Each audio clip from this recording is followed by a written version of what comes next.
Earlier this summer, I met people that changed my life. They were boys, teenage boys from Northern Africa.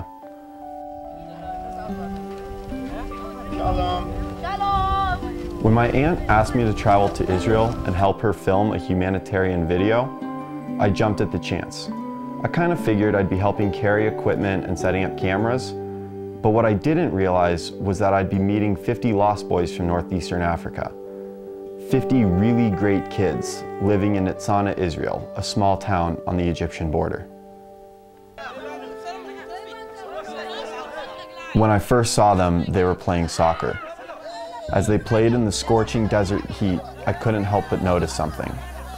One of the boys took his shirt off, and I saw these awful scars all up and down his back. What happened to these boys? I got answers during our first interview with Amit, the director of the Tekin Olam boarding school. These boys had been through hell.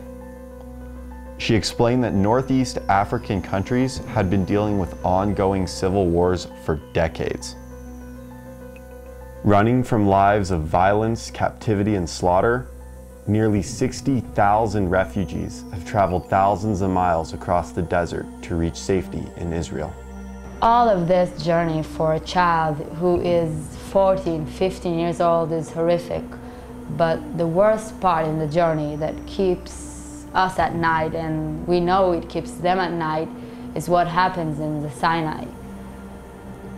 I had most of the children telling us that they had been kidnapped when getting to the Sinai lands by Bedouin tribes over there, held hostage in torture camps. There are several torture camps we know about, and held in torture chambers, when then they are asked or even forced to call their families in Eritrea or Europe or Israel to just get the money to free them, ransom money to free them.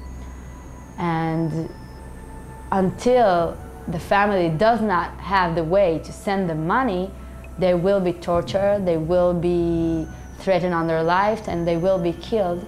A lot of the children in the boarding school are telling about tens and hundreds of people getting killed over there, and even then used for their organs later to sell in Egypt lands.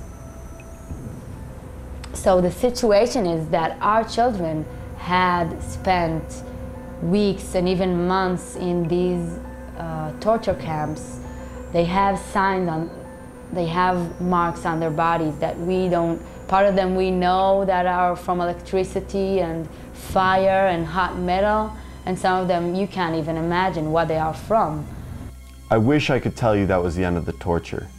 I wish I could tell you they were safe until Israel, but they were not. The people lucky enough to escape the torture camps saw even more horror at the Egyptian border. And it's a border that the Egyptians shoot them, and they saw a lot of their friends dying, a lot of the families just lie and die. And they come through the border, and the Egyptians shoot them, and they have to run very, very fast.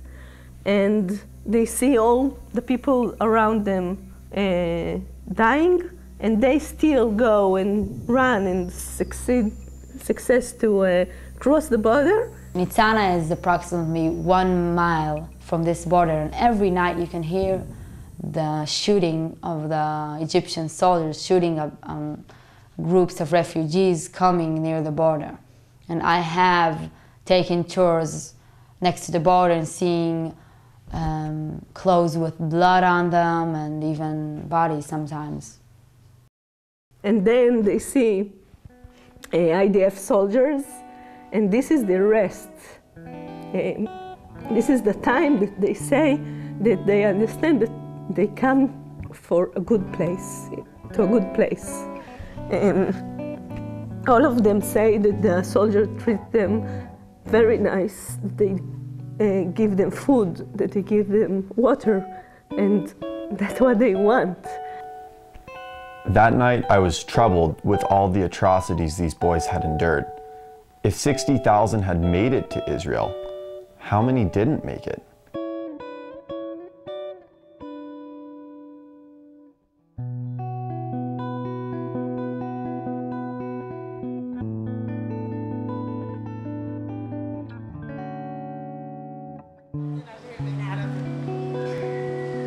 At breakfast, I watched as these boys came into the cafeteria. They were laughing and smiling and joking with one another. But then as they sat down, I noticed each one gave a silent prayer before eating. And at that moment, I realized something. These boys, who had survived unspeakable horrors, had been given a second chance at life right here in Israel.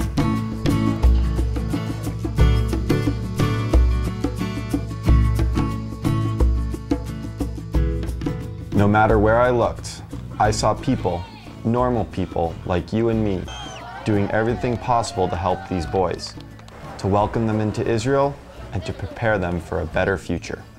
That's why Nitzana established the Tikkun Olam boarding school over 1 year ago. In Hebrew, Tikkun Olam means repair the world. Every day they go to school to learn Hebrew, English, math, and science. I saw them using computers and learned how important it is for them to be connected to the world. I am so proud of what our country is doing now for these children, taking them in. It does not matter, they are Muslims and Christians, none of them are Jews, and none of them talk our language or come from our country. But we are human beings, and they are human beings, and that is what matters. The vision of this humanitarian effort came from the generous heart of David Palma, the head of Nitzana. What do you think when you have 14 years old guy in your home? What do you think about him?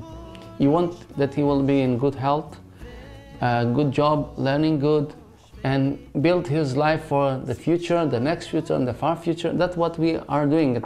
We are the mothers and the fathers and the grandfathers and the grandmothers of these guys, and sometimes even the brothers of them. They have nothing, they have nobody. We have dealt here with a lot of sadness and agony from the stories of the children's lives.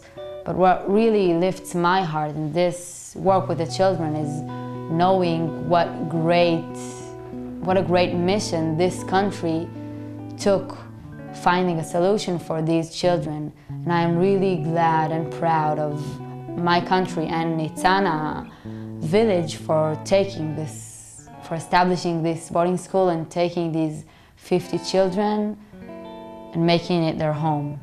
So I asked David, what can we do to help? The needs of those kids, it's like normal and more. We need to take them sometimes to the psychologist because they have big problems in the back.